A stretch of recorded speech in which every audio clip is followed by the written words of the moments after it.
O orzamento medra en 300 millóns de euros, en números redondos. E o 100%, prácticamente a totalidade dese incremento vai para as consellerías que coidan das áreas ás que me estaba referindo. Consellería de Política Social, Consellería de Sanidade, Consellería de Educación e Consellería de Emprego. Lóxicamente, eso supón unha disminución noutras áreas, noutros departamentos da Xunta de Galicia, o da propia presidencia da Xunta, que ten os seus orzamentos teñen que baixar para que as áreas sociais poidan seguir fortalecéndose. Xa digo, son os orzamentos históricos que permitirán avanzar a hora de ampliar o que temos que seguir coidando, a oferta de vivenda,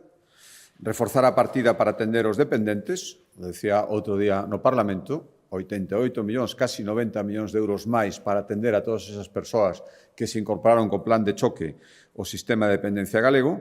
e queremos que Galicia se siga consolidando non só nunha forte sanidade pública, sino tamén áreas nas que somos referencia como o da prevención da saúde e todo o que ten que ver coas vacinas e os cribados. Imos mellorar tamén a rede de atención primaria, 1.747 millóns de euros, estou falando de sanidade, un 4,7% máis que no ano 2025, sube o dobre que o orzamento xeral e tamén, por suposto, recursos para seguir permitindo que en Galicia a educación pública sexa de balde dende a guardería ata que se remate a universidade.